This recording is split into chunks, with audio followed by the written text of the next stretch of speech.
안녕하세요. 멜묵상 오늘은 시편 56편 1절부터 7절 말씀 보도록 하겠습니다. 시편 56편엔 표제가 붙어 있어요. 뭐라고 되어 있냐면 다윗이 가드에서 블레셋인에게 잡힌 때 이렇게 표제가 붙어 있습니다. 이게 이제 무슨 상황이냐면 다윗이 사울한테 쫓겨다닐 때가 있었잖아요. 그렇죠? 근데 이제 사울이 쫓아다닐 때 다윗이 블레셋 지역, 가드는 이제 블레셋에 있는 한 도시 이름입니다. 블레셋 지역으로 도망가요. 근데 생각해보면 이게 다 저기 다윗이 삼손을 죽인 사건 아시죠? 그 블레셋 사람 삼손이잖아요. 그러니까 이제 자기가 죽인 그 장소의 나라 적국으로 간 거죠. 그러니까 얼마나 그 사울이 죽이려고 들었으면 적국으로 갔겠습니까, 다윗이. 근데 이제 그런 상황에서 갔는데 딱 가니까는 이제 그 블레셋 왕 아기스라는 왕이 있어요. 근데 이제 그 왕 아기스 근처에 이제 신하들이 저 다윗 아니냐? 이거 저기 삼손 죽인 애잖아. 그래서 이제 얘기를 하니까 다윗이 너무 두려워해요. 그래서 다윗이 이 말을 그의 마음에 두고 가드 왕 아기스를 심히 두려워해서 그들 앞에서 그의 행동을 변하여 미친 체하고 대문짝에 그적거리며 침을 수염에 흘리매 아기스가 그의 신하에게 이르되 너희도 보거니와 이 사람이 미치광이다. 어찌하여 그를 내게로 데려왔느냐. 내게 미치광이가 부족하여서 너희가 이 자를 데려다가 내 앞에서 미친 짓을 하게 하느냐. 이렇게 얘기하면서 쫓아냅니다. 그러면서 다윗이 살아나요. 근데 다윗 입장에서는 힘들겠죠. 미친 채를 했으니까. 우리 인생에 참 고통이 많긴 하지만 여러분 삶에서 미친 채까지 해보면서 살아남으려고 하는 고통까지는 겪어보신 적 대부분 없으실 거예요. 어쨌든 다윗이 너무 힘들었겠죠. 그리고 되게 두려웠을 겁니다. 언제 죽을지 모른다는 사실에. 그러니까 저기 적국으로가 아니 그러니까 본국 내 나라에 있을 때는 내 나라의 왕이 나를 죽이려고 하고 적국으로 가면은 그래 적국으로 간다는 것 자체가 이제 위협이긴 하지만 적국으로 가서는 거기 있는 신하들과 거기 있는 사람들이 두렵고 그러니까 이제 사방이 적인 거죠. 그런 상황에서 다윗이 뭐라고 말할까요? 56편 1절부터 7절을 읽어드리겠습니다. 하나님이여 내게 은혜를 베푸소서. 사람이 나를 삼키려고 종일 치며 압제하나이다. 내 원수가 종일 나를 삼키려 하며 나를 교만하게 치는 자들이 많사오니 내가 두려워하는 날에는 내가 주를 의지하리이다.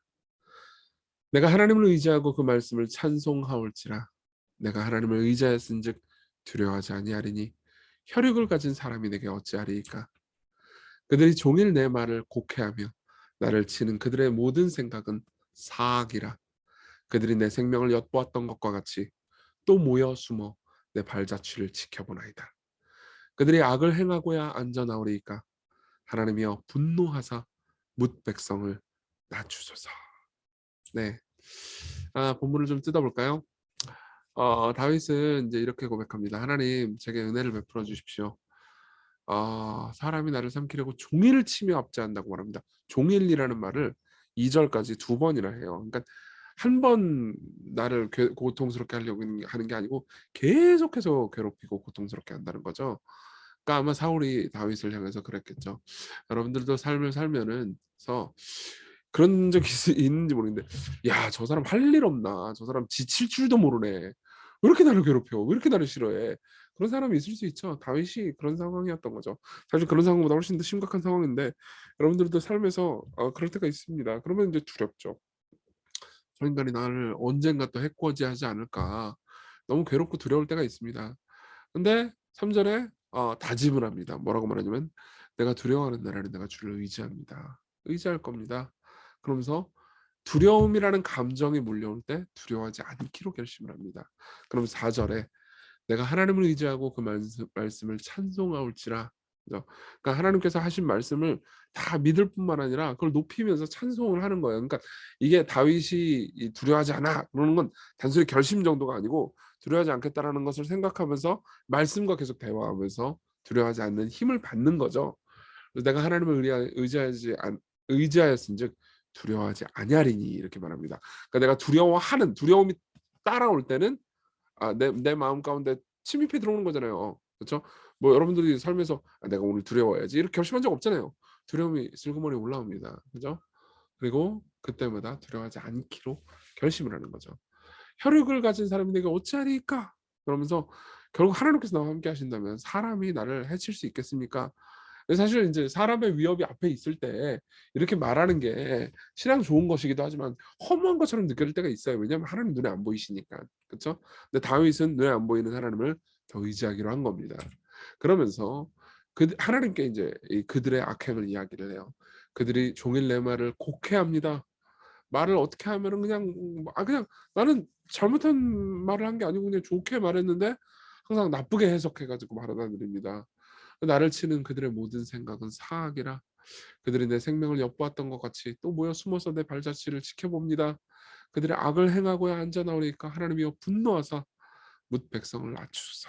그러니까 하나님 좀 일해 주소서 이렇게 이야기를 하는 거죠. 이거 좀 적용을 좀 해볼까요? 첫 번째로는 두려움 극복하는 겁니다. 사람은 사람을 어찌할 수 없지만 어찌할 수 있죠. 그렇죠. 맞아요. 사람은 어찌할 수 있어요. 근데 그냥 사람은 어찌할 수 있지만 그리스도인 사람은 어찌할 수 없습니다. 왜냐하면 그리스도인은 하나님이 함께 하시니까요. 사람은 사람을 멸망시킬 수 있죠. 예. 신자가 아닌 사람을 죽이잖아요. 그러면 죽는 겁니다. 영원히 죽는 겁니다. 그렇지만 교회를 멸망시킬 수는 없습니다.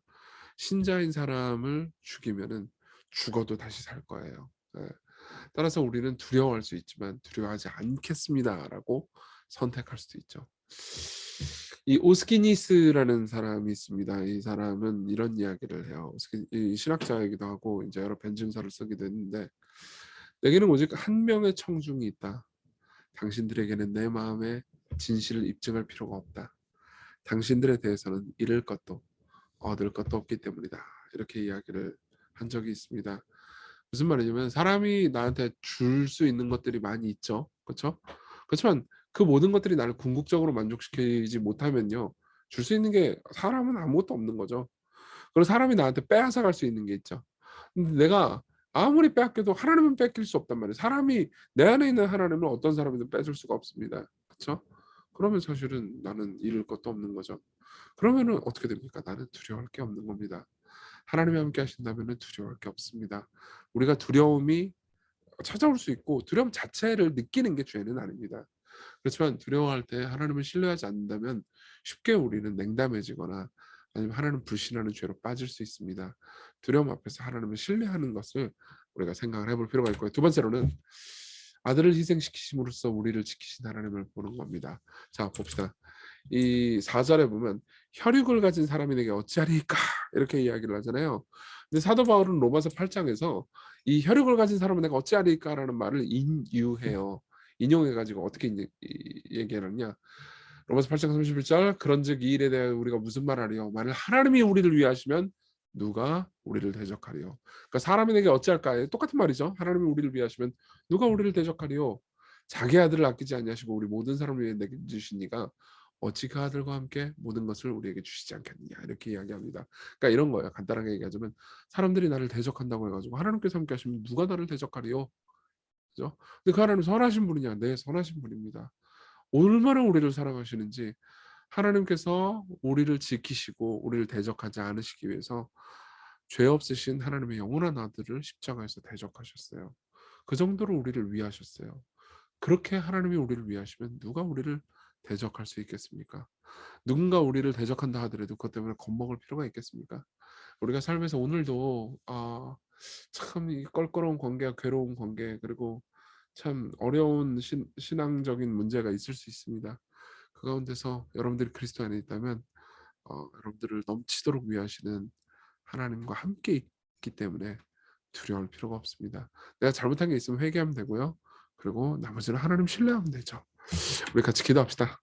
기도할 때 하나님 두려움으로 세상을 두려워하지 않게 해주십시오. 마음으로 우리 하나님 신뢰할 수 있게 해주십시오. 그리고 하나님이 우리를 위하시면 누가 우리를 대적하리요라는 말씀을 신뢰하게 해주십시오. 우리를 위해서 아들을 대적하신 분을 생각하면서 오늘을 기쁘게 살게 해달라고 같이 우리 간절히 기도합시다.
네, 기도하겠습니다.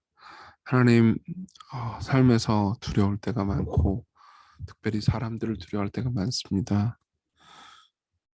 우리가 하나님을 두려워할 수 있다면, 무엇보다 하나님이 크심을 깨달을 수 있다면 사람들을 두려워하지 않을 수 있을 것을 생각합니다.